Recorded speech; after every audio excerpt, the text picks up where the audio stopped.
Well, welcome everyone to our May 21st Legislative Policy Committee meeting. We are coming to you live from the basement of the Capitol because we enjoy being at the Capitol so much that we finished the session yet came back. Today is May's interim meetings day, so there are a few of us that are up here at the Capitol and in the room for this LPC meeting. Thanks to all of you that are joining us virtually today. I am assuming that we have an ability to take a motion through the chat because we have to do our approve the adoption of our March 3rd minutes, which were the minutes from our last meeting during the legislative session. So hopefully somebody is going to be Johnny on the spot in the chat and tell us. Oh, thank you, Mayor Silvestrini. So hopefully now you can hear us. Mayor Silvestrini, if you could give us a thumbs up if this is better in the chat. There's testing. Is there anything else?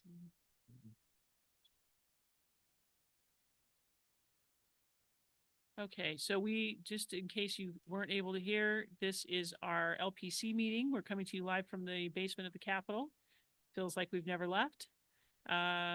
We are here for the May interim committee meetings and holding our meeting during the lunch break. If we could have somebody in the chat chime in and make a motion to approve our minutes from March 3rd.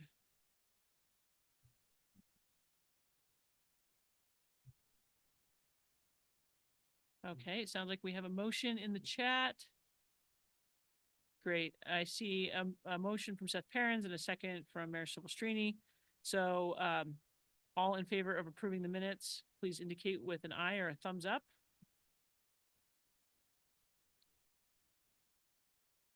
Great. We have tons of ayes coming in. Also, we're hearing that it's still low volume. We'll pull that microphone even closer. All right. Any opposed to approving the minutes? Not seeing any, so we will approve the minutes and thank you. And we will move on to the next part of our agenda. Do you want to talk about, Justin, the logistics of how we're going to run this mostly virtual meeting? Yes, I will. So hello, everybody, and welcome. Kate slides away. Welcome to this. So yeah, virtual meeting today. We've done obviously virtual meetings sometimes in the past, but I won't totally steal Cam's thunder, except for I'm going to. Cam said it's hard to find a first, but this is the first time we've done an LPC down in this room, and during the middle of an interim day like this. So this is a new one. So this will be interesting. We will take comments and notes in the chat, but today is going to be a lot of updates.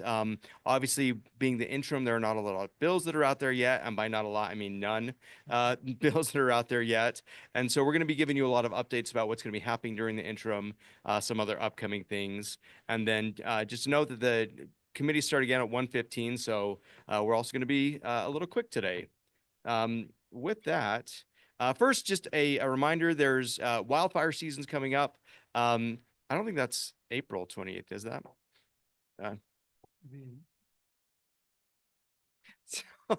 So next Wednesday. Next Wednesday, the 28th, May 28th, there is a wildfire in Utah's community webinar. Division of Forestry, State Lines and Fire will be there presenting on that. You can RSVP for that on the QR code there.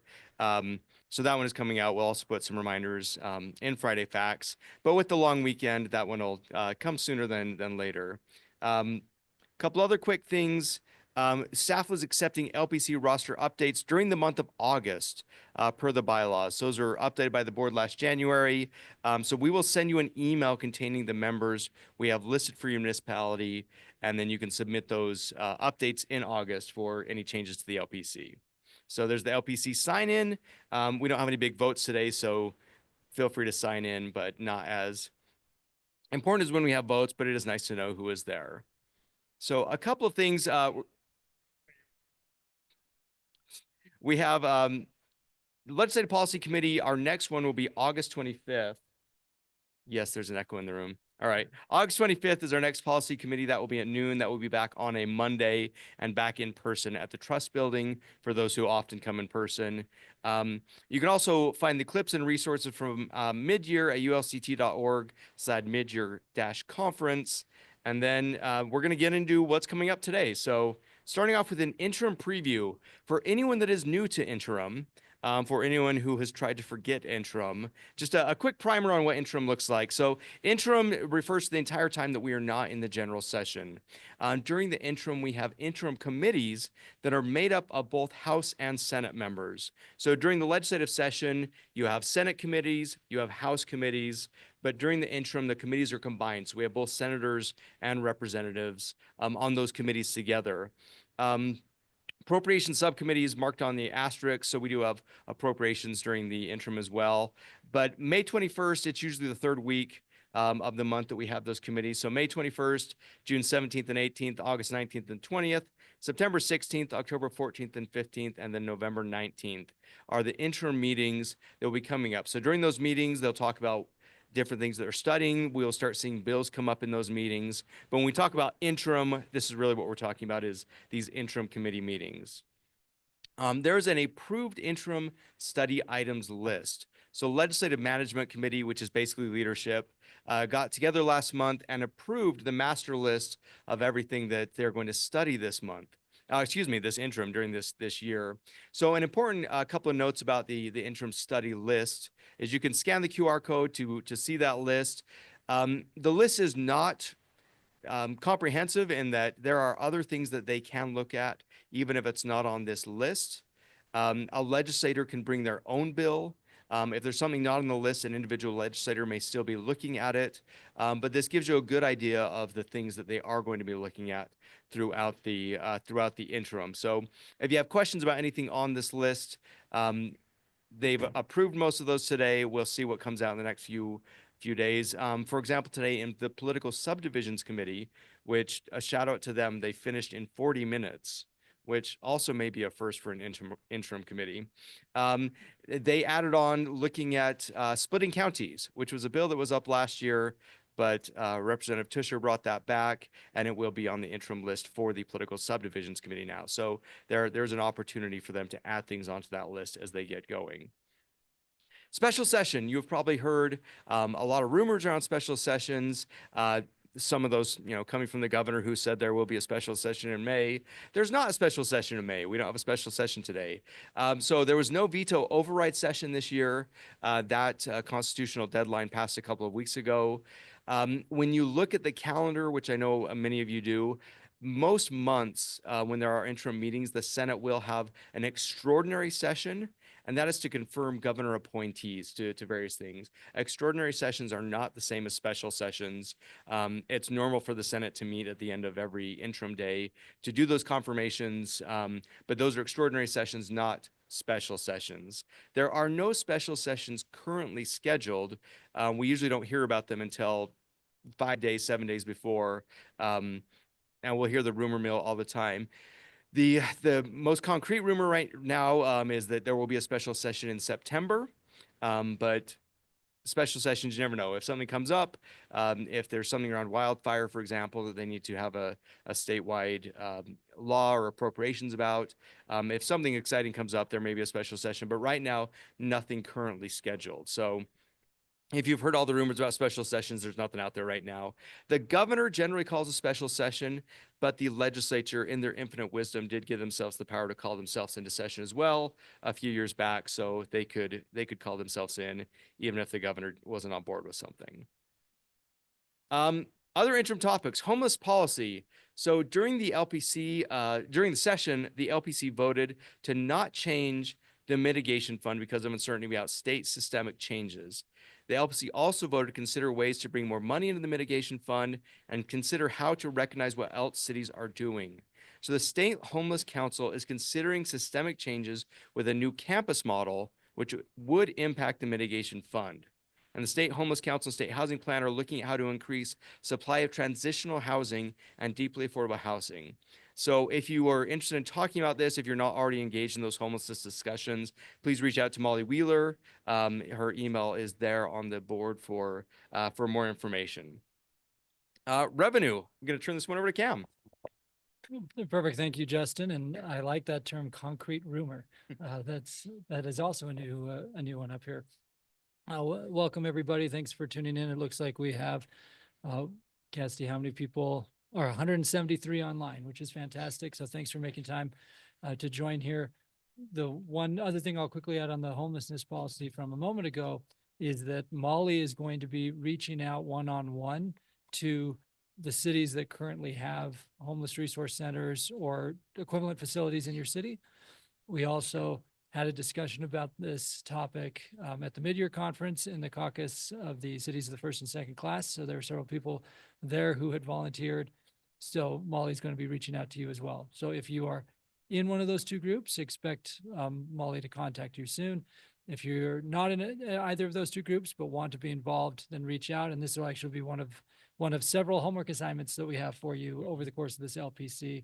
And we will track all those homework assignments through the meeting, and Cassidy even put together a nice user-friendly slide at the end to make sure everybody's aware of what the homework assignments are. Because as always, it's going to be a busy interim.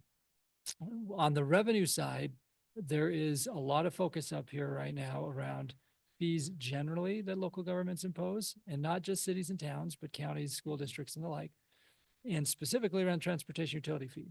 So we've been saying this for now months, but we're going to say it again. If your city is considering doing a transportation utility fee in the near future, please contact me, and my email address is there, or Roger too, and his email address is there, as soon as possible, so we can walk you through the current legal framework and the political considerations. There will be legislation again on this topic, guaranteed. And it's a matter of what those pieces will look like going forward. And we'll actually have a Qualtrics question for you here momentarily to help inform us as we are having meetings up here. Also, in the kind of general, well, actually, let's go ahead. Let's do the question first, and then I'll just hit a couple other items. So I mentioned we'd have the Qualtrics piece. Yeah. So if you go to Qualtrics, yeah. Perfect. Yep. Over the call. Yep, there they are. Okay, so you should be able to use the QR code. There'll be 3 questions that'll come up. One is on housing, and I'll explain that when we get to the housing and land use section. But questions 2 and 3 are related to transportation utility fees. So we request that you fill out 2 and 3 now, and then we'll come back to number 1 when I get to the housing section. Number 2 is that opening question of, is your city considering a TUF this year or next year? We've built a list of the cities that we know are considering it, and we're trying to have those one-on-one conversations with you.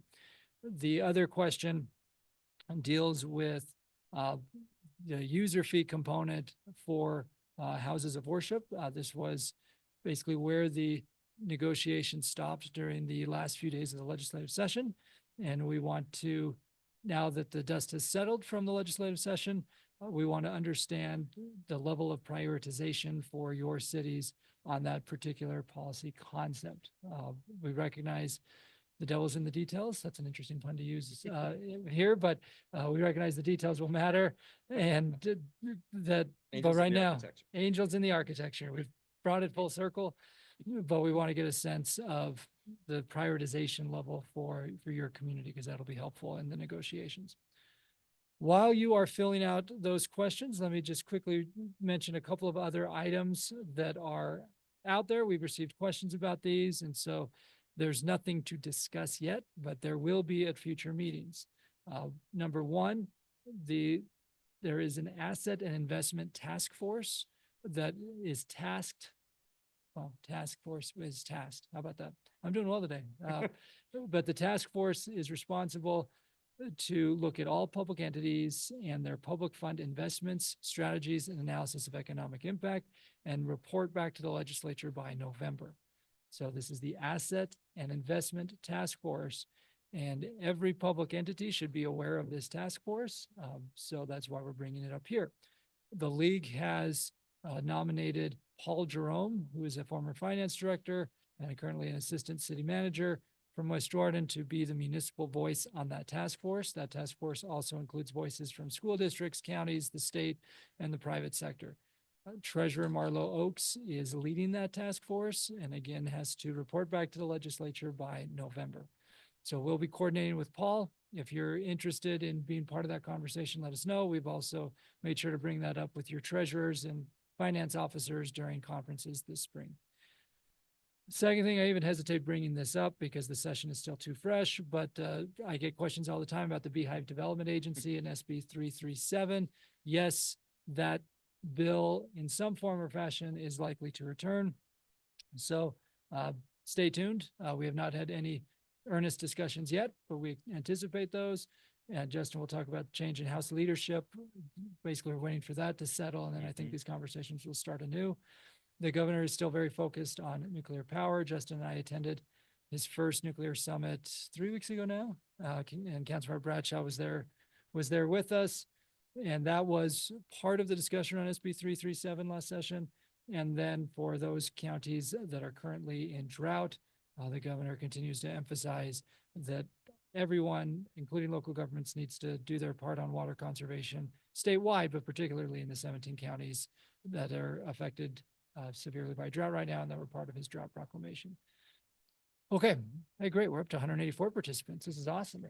Okay, so with that, Justin, let me give it back to you to talk about what's happening in the House and GOEO. There was a question on. Oh, was there? Oh. All user fees that we were concerned about, or just the houses of worship, or is just the top? Yes, in particular Tufts. So thank you, Sean, for catching that. I was so busy talking to the camera that I forgot to look at the chat here. But yes, the question on houses of worship is focused on Tufts. And then Paul, you said nothing on gravel pits. I'd said that'll be part of Justin's presentation here. Yeah, we'll talk about that. All right. So yeah. So first, let's talk about leadership changes. I'm sure most of you have seen this, but House Majority Leader Jefferson Moss is leaving the legislature. He's going to be the director of the governor's office of economic opportunity. The House leadership election is scheduled for June 3rd. For anyone who wants to get really inside baseball, this House leadership election is going to be pretty exciting. Multiple people making runs at that majority leader spot, people who are already in leadership spots. So there will be a general shakeup in the leadership. We don't expect any changes necessarily with Speaker, but we are going to see changes in the House leadership, and that is putting several things on hold. Cam mentioned this with the Beehive Development Agency. Paul, you asked about gravel. Representative Snyder was one of the people who was the point person on gravel the last couple of years. And he has said he does not want to talk about gravel until after June 3rd. And depending what happens there may depend on whether or not he feels like running anything on gravel this year. So we will see where that goes. Those House leadership changes will obviously have an impact on where things are. So stay tuned for that one. We'll have updates on that one when they come out. But there are multiple things that really are kind of on hold until we see where those House leadership changes go. Upcoming audits. All right, so there are multiple audits in progress. I'm showing you two slides of basically the same site on the Office of Legislative Auditor General. If you look way down here near the bottom, there's local government water rights. Now, also this is a fun fact for anyone who likes web design. This is the grab off of a computer, and oh, Cassidy fixed it. I was going to show how bad it is. If you go on your mobile, it is horrendous, and Cassidy fixed it, so you can't see how bad it is. But local government water rights, this is an audit looking at multiple things. But if you just want to go look it up on your phone, it was not made for that at all. But this is what they're looking at. So we've talked about to a couple of auditors, and we've heard from a few of you already who have been who the auditor's office have reached out to. So here's what we know about the survey. There is a focus on exactions and the distribution of water rights. They will be interviewing cities that require exactions to better understand the process. They will be comparing older cities that have a lot of rights and younger cities with fewer water rights. They're going to be looking at why some cities require exaction and others don't. And number 3 ties into that, so I'll come back to that in a sec. And they're currently in the survey phase, so they're reaching out to cities to better understand some things. So this has been something we've heard from the development community for the last few years, questions about water exactions, questions about how we're getting to the exactions, questions about the studies. the legislative auditor's office is trying to get a better understanding, but I can tell you from some preliminary discussions I had with some of the auditors, they do have an understanding that older cities do have rights, younger cities don't have as many rights. And that is a lot of the reasons why sometimes a developer will go into an older city with a lot of rights and they don't have to bring any new water because the city already has it. It's not a big deal. For younger cities who don't have rights, someone's got to go get the water and find that. And so there is a general understanding of that premise from the auditor's office. What I'm asking you is if the auditor's office reach out to you, again, this is the legislative auditor's office, not the state auditor's office. But if OLAG, the legislative auditor general, if they reach out to you, can you please let me know, shoot me a text or shoot me an email. I'd like to get an idea of this. We're expecting at least 20 cities to be in their initial survey. And I'd like to have a good idea of who those cities are. And then we may put together a call to compare notes and talk about what we're hearing. So if anyone reaches out to you on this one, and by anyone, I mean OLAG, the Office of Legislative Auditor General, please let me know so we can just get an idea of where this one is going. Again, there's no question, which is often where our audits come from, that the development community has asked for a look at this. This is not something that we're shocked to hear. It's been something they've been bringing up the last few years.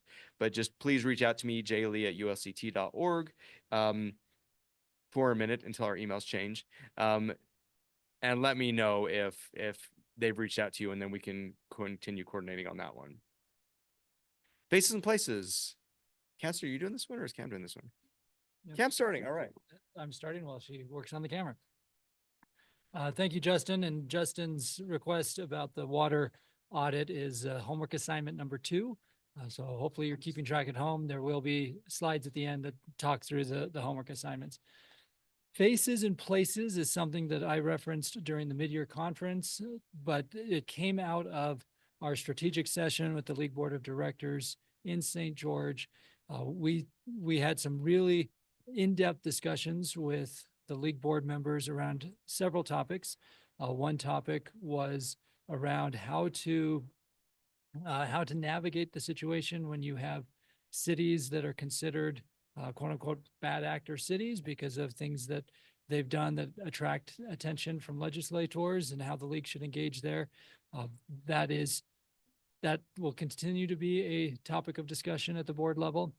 So we'll talk more about that one at another time at the LPC level, but we've spent significant time the last 2 board meetings there. We also talked about the creation of a policy platform that could be in addition to or replacement of our current resolutions process. We'll talk more about that later as well. And then the third strategic discussion at the board level was around the connections between state leaders and state leaders and local leaders, particularly in light of the fact that so many local leaders turn over every few years and so many state leaders do not come from local government. So how do we better build those relationships of trust? And we settled on this approach of Faces and Places, connecting people face to face, building those relationships of trust, and really showing off the places that cities are planning for and creating that ensure the quality of life of today's and tomorrow's residents. Cassidy Hansen has taken the lead on building out the toolkit for Faces and Places. So Cassidy, take it away. Thanks, Cam.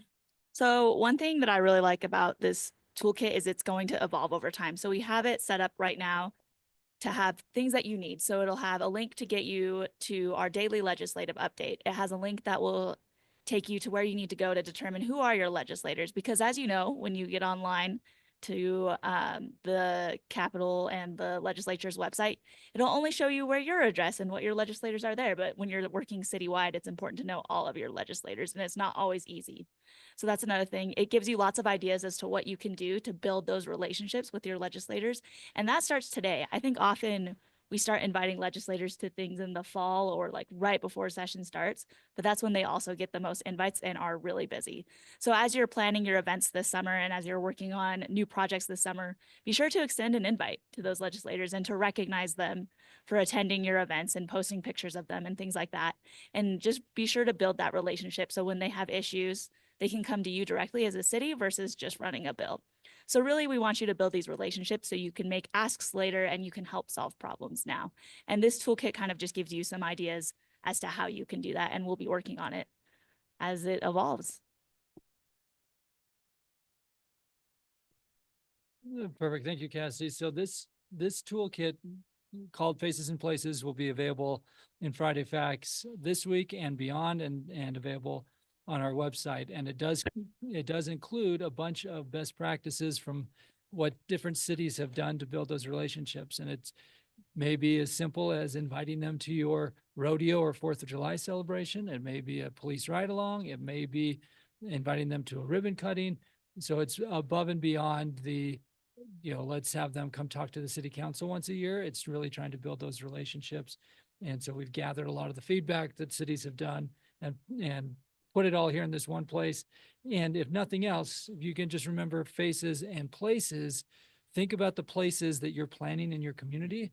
And then how do you get legislative faces to those places? How do you help them see what you're doing?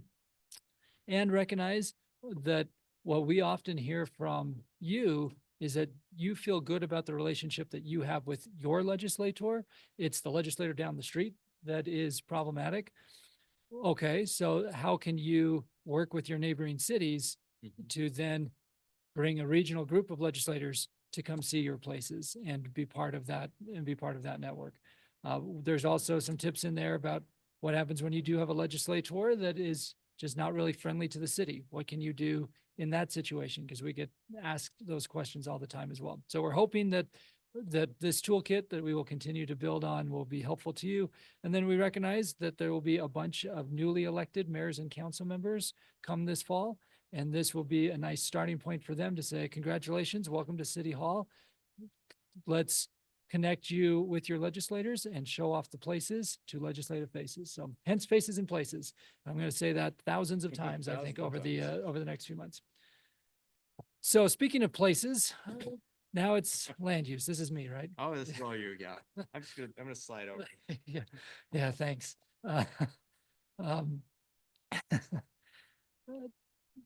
So our objective here over these next few minutes, and I should note Faces and Places is also homework from today's meeting. So those of you keeping track at home, that's 3 homework assignments. Our goal now over the next few minutes, is there anything in the chat? I assume somebody's watching the chat because I can't see it on the screen. Great. Okay. Just let me know. Is to make sure that everyone's aware first of what's happening, what's happening under the umbrella of the state housing plan, and then how you can participate in the direction of league advocacy in this space over the next few months. Because we say at every interim that land use is a hot button topic. This year will be different because of the state housing plan. So it's absolutely critical that if you or your city want to be involved, that you get involved. And we'll walk through how and why. I wanted to start with a bit of a downer, and that is just in the last week. These are 2 headlines from Colorado and Texas. The Texas headline is May 20th. So for, again, those of you keeping track at home here, today is May 21st.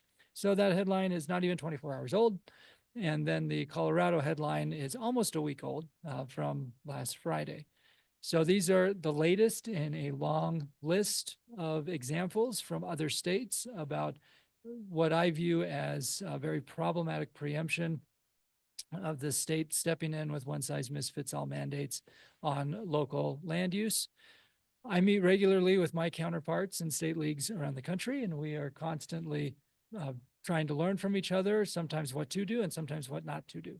But I share these headlines with you in part so that you know, like, the conversations happening in Utah are not unique to Utah. These are happening in states all over the country, and these are 2 of what I view as problematic examples from the last week.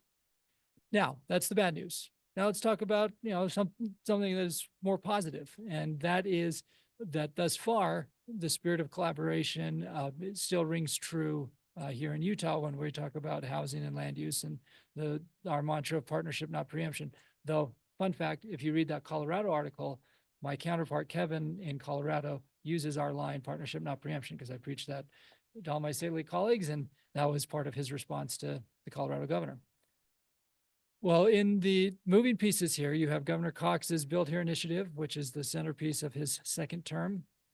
And then you have the Commission on Housing Affordability. This is not new. The commission's been around now for several years. And the league will have two new appointments. I want to thank Springville Mayor Matt Packard and South Jordan Councilmember Don Shelton for accepting the nominations from the league board. They will represent the league on the commission. We also have Salt Lake City CRA Director Danny Walsh on behalf of the RDA Association. They have a seat. So there are three city people, two of whom are direct league appointments on the Commission on Housing Affordability. And many thanks to Tom McDonald from Orem and Andrew Johnston from Salt Lake City for their years of service on the CHA leading up to this point. The CHA's first meeting is next week, next Tuesday at 1 o'clock. That meeting's here at the Capitol. It also will be broadcast via Zoom. The CHA co-chairs will continue to be Representative Stephen White from Southern Utah County and Senator Lincoln Fillmore from Southwestern Salt Lake County. The co-chairs have asked the league, asked me in particular, to answer this question next week: what would move the needle from a policy perspective? And that's to move the needle to improve housing affordability. As of now, our planned response will be to focus on the implementation of the Wasatch Choice vision and of the recent legislation that we think will make a difference and has been negotiated and worked on by many stakeholders for the last few years and needs time to be implemented.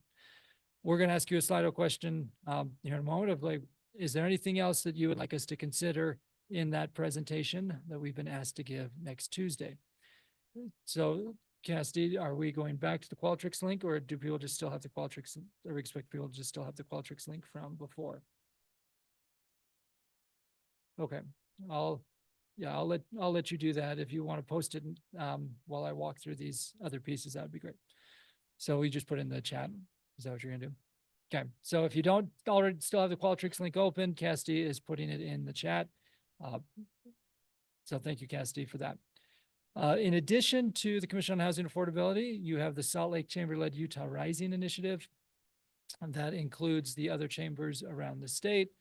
And I've been involved in that effort, and that's the private sector that is also working on a housing plan and a growth plan. It includes transportation and other things. Then Envision Utah is proceeding with their project on infrastructure and zoning capacity. And so thanks to Santa Quinn City Manager Norm Beasley, Santa Clara's Government Relations Director Lance Haney, and Salt Lake City Director of Public Utilities Laura Briefer. As you can see, from a league perspective, we appointed 3 people, and apparently we had a requirement that all their cities had to start with S and A. But thank you to the 3 of them for their willingness to be on that project. We expect some of the preliminary results from that project later this year. In addition, there are 2 toolkits that I'm excited about that will be going live later this summer. There's the Missing Middle Toolkit that had its genesis from the League Annual Convention a couple of years ago when Dan Paralek spoke to League members about Missing Middle. The Mountain Land Associations of Governments has been the key driver on that toolkit. And then there will be a toolkit focused on centers. Wasatch Front Regional Council has spearheaded that one. We provided input on both of those, and we expect both of those toolkits later this year to help put those concepts into implementation.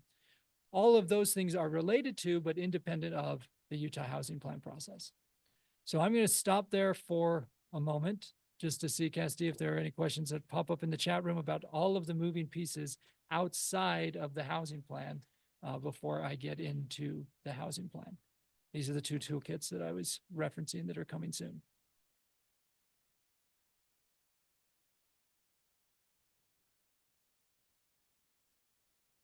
Are all 3 questions showing up? Yep. Nope. Just 3. There are just 3 total questions today. So 2, Kate Bradshaw sitting down table here from us was just confirming. We just have 3 Qualtrics questions for you today. So you open that link. There are the 2 on transportation utility fee, and then that 1 open-ended question on housing. And as we always say, we review every comment that comes through, and they're very helpful. So thank you for taking the time to submit those. Okay, Cassidy, I'm not seeing anybody in the chat room. So let's proceed to the housing plan. So the housing plan timeline is on the left, and the various work groups are on the right.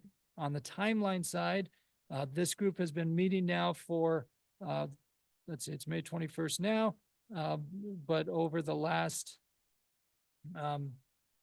month, they've been meeting weekly, and we as league staff have been attending each of those. And then we also have league reps who are mayors, council members, or city staff that we've assigned to each of the work groups on the right. I'll come back to the work groups. But by mid-June, their goal is to identify the prioritized tactics. The governor's office has put together a list of over 140 potential tactics. And so over the last few weeks, we've been working through those tactics and discussing them. And by June 18th, their objective is to identify the prioritized tactics. I should also note, the governor has been, the governor's team has been leading out the state housing plan, and the governor had some comments last week about cities on housing. We have followed up with the governor's staff and have a meeting with the governor next week, and there'll be some cities who will be at that meeting as well next Thursday. And so those of you who will be participating in that meeting, will be following up with you between now and then. And we have provided data and will continue to provide data to the governor's office about what cities are doing.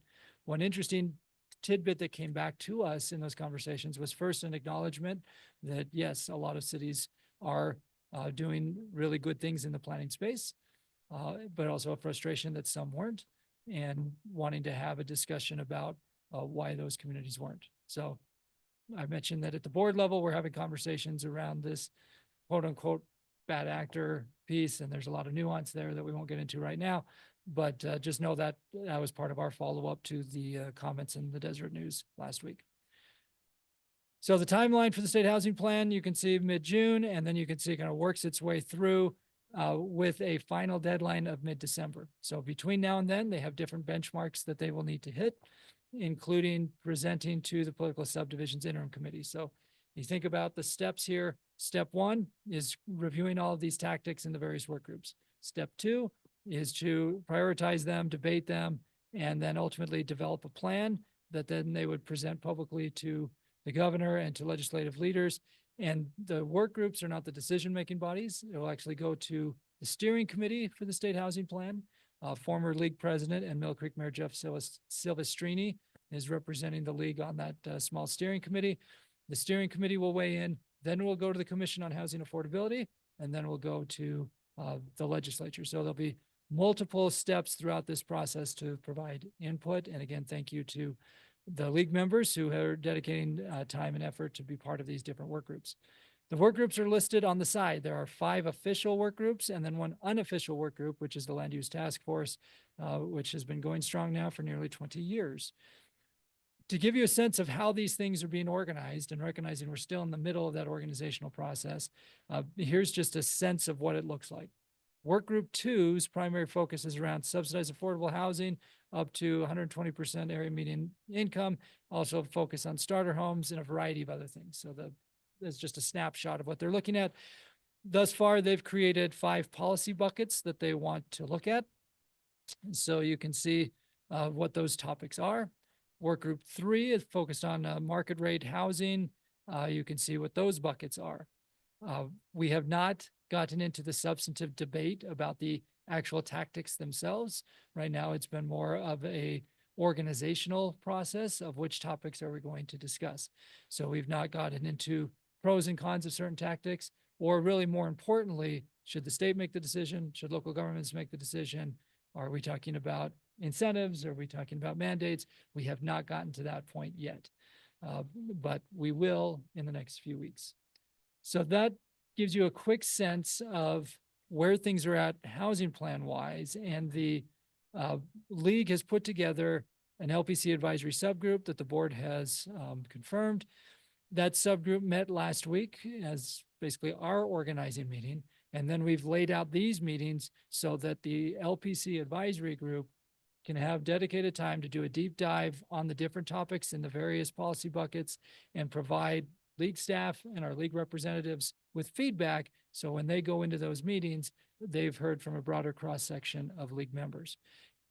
If you're interested in participating in this subgroup, you can reach out to Carson. Yep, you got it. Another homework assignment. If you want to be part of this group, you can email Carson and we can add you to it. The next meeting will be on June 4th. Then you also note that we have a couple of board of directors meetings in June and August, and housing's been the primary policy focus there. I've mentioned Carson a few times. I should point out that you won't see Carson today He's at the National League of Cities right now with the league president, Draper Mayor Troy Walker, talking about transportation funding, tax exempt bond status, and all of those other important policy issues in Washington, D.C. So thus far, we haven't broken anything with that question, so that is a win. Okay, I'm going to pause there, Cassidy, before I move on to the next piece to see if there are any questions that pop up anywhere.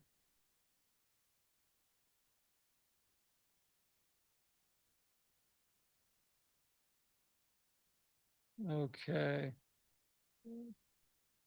My favorite is that I've got questions coming in on my phone. But I don't see any in the chat room. And the good news is the questions that came up on my phone, I've already basically answered. So that is great. I guess the only, yeah, no, I've answered all those. Perfect. Look at that. Okay. So this is going to be the primary policy topic this summer. And it's related to homelessness. So I told you Molly's going to be following up with folks one-on-one because work group one's focused on homelessness. Work group 5 is focused on infrastructure. So I'm surprised the chat room hasn't filled up with, why aren't we talking about infrastructure? Work group 5 is talking about infrastructure. But this overarching effort is going to be the biggest policy topic for us as an organization and really up here at the Capitol. I expect other things will come up, but this one's going to consume a lot of time and attention. So please make sure you participate with us in the subgroup because that's where we can really get into the deep dive. I also will note that we'll send a follow-up email after LPC with all of the homework assignments so that you don't have to track them all with me. I have another homework assignment, and this is also related to land use. So a couple of years ago, we spent a lot of time and effort on SB 174. SB 174 is otherwise known as the subdivisions bill.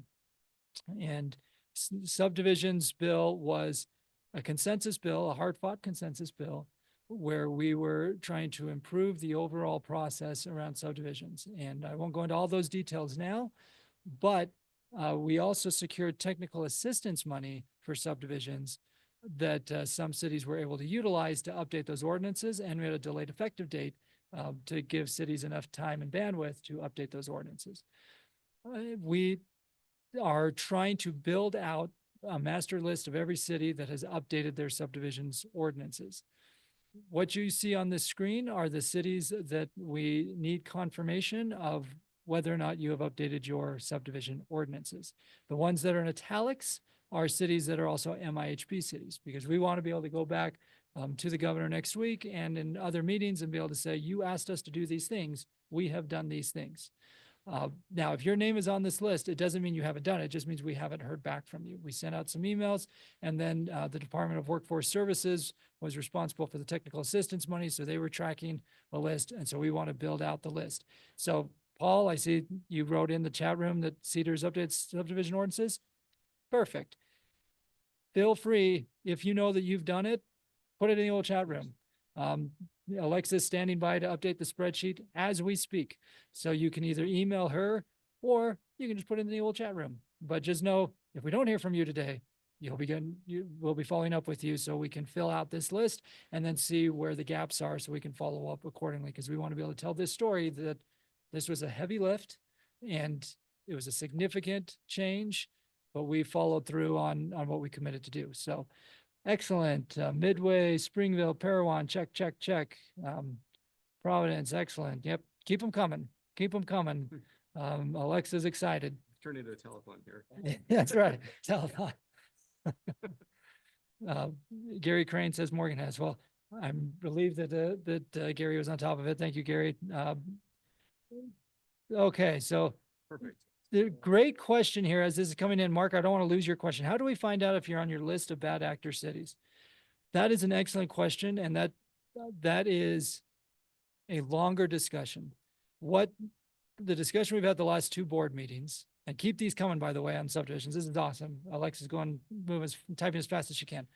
What we've discussed at the last couple of board meetings is the quote unquote bad actor is always in the eye of the beholder.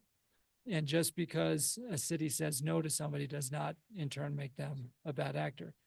And the city may be exercising their legislative authority, and the legislative authority under the Hutchinson decision is is quite far reaching, and it's important that we preserve that authority.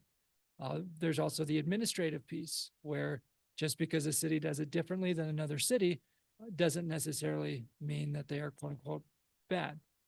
What we have discovered though,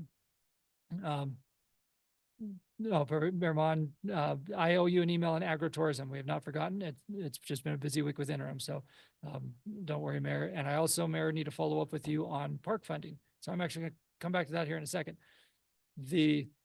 On the administrative side, what we have learned is in some of the follow-up that we've done is that there are examples where state law says you should do it a certain way and cities are not doing it that certain way. So what we are trying to do is complete the narrative.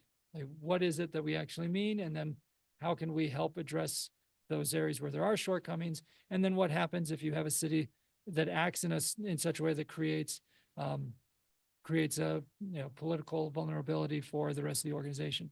Those are the questions that the board is discussing right now. So I don't want to get out in front of them because we basically posed these questions, and I think every board member would say these have been tough questions and tough discussions the last couple of months. So we have not given them a list of cities, Mark, to directly answer your question. We've talked through different types of fact patterns. Then Mermon, I said I'd come back to you on the agritourism. We'll follow up with you. Oh, okay. Then let me hit the park piece, Mermon, you brought up, because this is actually something that's important for everybody to know. Mermon reached out to us from Syracuse recently talking about the state's ATIF program, that's Active Transportation Investment Fund, and whether there were similar tools available for partnership between the state and local governments for park space. And the answer is yes, there is. In fact, we advocated for that, and we were able to get funding available for a partnership with cities for park space through the Outdoor Recreation Fund. And the Outdoor Recreation Fund this year received over $40 million of applications and had about $16 million to play with. So I will be sitting down with the Office of Outdoor Recreation in the next few weeks to talk through the criteria, because I think there's some lessons we've learned. This was the first year that those dollars were available for parks. And I'll be sitting down with them to discuss the eligibility process and then watch for that information next year. I also think because we had about 2.5 times the amount requested as funds available, that it opens the door for further discussions around partnerships for particularly regional park space. That's what we were talking about, is how can the state partner with local governments who have difficulties paying for land for regional parks, but need those regional parks for quality of life. How do we create a partnership there? So anyway, I just wanted to follow up on that piece because those dollars or the grant committee reviewed that just a few weeks ago, and there'll be more information to come later this summer. So Mayor Mon now says about agritourism. Justin, take it away. Quick agritourism. So Mayor Mon, and I think others may have this question as well. So there was a bill last session that was drafted around agritourism, and basically the bill would say that every municipality had to have some kind of law or ordinance around what could be allowed, how agritourism, which is narrowly defined, but they're looking to broaden the definition to allow a lot more things. Basically, we were able to convince them to hold the bill this last session. But there will be some discussions around agritourism this upcoming session. We haven't agreed to anything. We haven't said that we're going to go anywhere on this one. Farm Bureau is one of the ones who's really pushing this, which shouldn't surprise anybody out of agritourism. But the quick answer is what's going to happen on this session. There will be discussions around agritourism. Our goal is to make sure that there isn't anything that comes out of a bill that usurps authority, that is a workaround for other kind of land use decisions by putting it under this umbrella of agritourism. Sometimes they'll say, well, this is agritourism, so we don't have to get the same permit we would for other events. That's some of the workarounds that we've seen. So there will be discussions around it, but there hasn't been any kind of definition around exactly what that looks like just yet. But it is something that we're going to hear. So if you're hearing things about that, we can follow up with you on that and include you in those discussions. But it is going to be a discussion piece, at least from Farm Bureau's perspective, this upcoming interim. Oh, research. I can take these ones. Yeah. Do All your right. best, Carson. I am nowhere close to doing a good Carson. Carson, if you don't know Carson, he is our policy director. He's our research guru and probably in the top 5 smartest people I've ever met in my life. And I'm not sure who the other 4 are, but I'm just giving some room. Carson's just that good. But in no particular order, there are a few things that are on the research list for this upcoming year. Cost of a city, so aggregating data on infrastructure and service costs, housing approval timing, something that comes up on the regular, and we're looking to gather some additional data around that. State-by-state review of housing land use preemption outcomes. So we're partnering with other state leagues to study the impacts, of outcomes of housing land use. Updating our cluster analysis. This is almost a perennial thing that shows up on the research list. And one year, and it might be this year, it will rise to the top. New legislation implementation costs. So one of the things that comes up all the time is what are the soft costs of implementing legislation? Just how much time does it take you to redo your ordinances, to redo forms, all of those things that come out with that. And we're trying to get a better handle on that. Public safety survey deep dive. The comprehensive survey's gone in the last few years and maybe looking at a few things a little bit more deeply on that. Role of property tax revenue in city budgets. 2024 MIHP reports review. So summarizing city planning outcomes identified in the 2024 MIHP reports, particularly as we're looking at and hearing about changes in MIHP. Public opinion survey on growth, common camping ordinance features. So this one's identifying common characteristics of camping ordinances in Utah and around the Western U.S. to identify policy considerations, and sales tax revenue forecast. So those are all things that are on the research list. We presented this to the board the other day and it was approved. We'll be reaching out to you. As always, thank you for responding to our numerous requests for data and information. We try to be judicious around those so that when we are asking for data or information, those are things that we really need, and not just for fun. But a couple of asks. So we need volunteers for 2 immediate projects. So there's one more piece of homework, but email Carson if you're interested in helping out on these 2 projects. So one, we're tracking the approximate staff hours for updating code to comply with new state laws. So for HB 368, for example, it took X planning department hours, Y legal department hours, and Z admin hours, trying to aggregate how many hours that is. So when we do our fiscal impact statements, when we're reaching out to legislators and when we're pushing back on legislation, we have some better data around what this looks like to implement those. And we need as many cities as possible. So we know this is difficult data to collect in some cases because it's tracking hours when you're an attorney. You don't want to spend the time tracking hours. You want to do the attorney stuff. But we're trying to get a better handle on this. So any help we can get is going to be big deal legislatively. We see some real positives coming out of getting this data. So as many cities is willing to help us on this, please reach out to Carson. And then collecting data on the length of time for administrative land use approval steps. So in this one, we're looking for 5 to 10 cities who can track or pull data on current or past approvals. So again, reach out to Carson on these ones if you are interested in helping us out. We'll send that out in the follow-up email as well, but do need help on those research projects. So to-do list. We gave you a lot of homework today. Summer vacation for our members. That's right. My kids are ending school today and tomorrow, and you have homework now. So now that you don't have to follow up on all of their assignments, as I do on a nightly basis with one of my kids, you can do your own homework. But so one, faces and places. We want to get the information about the different places and then get those legislators' faces in those places. The more we rhyme it, the worse it starts getting. But follow up on that one. Subdivision status. Thanks to everyone who already put that in the chat. We've received texts and emails about it, but please send us the status. You had something? Keep going. You can click the next slide. Oh, click next slide. Ta-da. Oh, look at that. Oh, man. Cassidy is so good. I don't even know what's happening on the site sometimes. So one, Cassidy on Faces and Places. 2, notify Alexa ASAP with your compliance of 174. If not, Alexa will reach out to you, which isn't really a threat because she's the most pleasant person I know. Research requests. So please contact Carson if you're available for those research requests. Staff hours in complying with new bills and administrative land use approvals. Housing and homelessness for the LPC advisory group. If you're interested in that, reach out to Carson. Next meeting is on June 4th. Contact Molly for more info on homelessness next steps. If you're considering a TUF, reach out to Cameron. So he can walk you through what some of the political liabilities are around that and what we think you should be doing if you're considering the tough. And then water everywhere. If you are getting contacted by the Legislative Auditor's Office, please email me, jlee@ulct.org. Some of you've already reached out to me, so thank you for that. There's our contact information one more time, if you have additional things.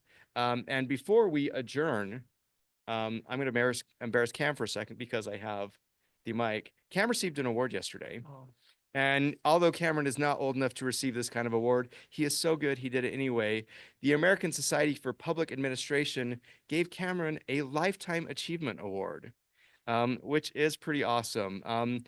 We're lucky to have Cameron here at the league. I feel lucky to work with Cameron. Cameron and I go back way before the league. Cameron was with the league, but back when I was Lieutenant Governor's office, we actually used to carpool around the state doing trainings on elections and what just happened at the legislative session that Cameron would go out there and do. So Cameron's amazing, and just want to embarrass him a little bit and give him kudos for all the good work he does.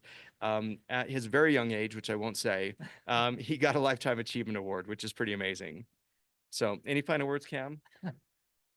I'm going to give you the mic back. yeah, Just to respond. well, yeah, thank you. Yeah, thank you, Justin. And yeah, it's a privilege to work at the league, and it's a privilege to represent all of our 1,400 plus mayors and council members up here at the Capitol. It's great to work with Justin, and I do have fond memories of carpooling around the state, doing our trainings now many years ago, almost a lifetime ago. And it was it was an honor, and I thanks to those who nominated me for that award, which was Jenny Robinson from the University of Utah, Molly Wheeler from our staff, and Andrew Gruber from WFRC, and I appreciated their thoughtful gesture. So thank you. With that, I don't see any comments in the chat, but we do want to just keep it open for a second in case we threw a lot of stuff at you.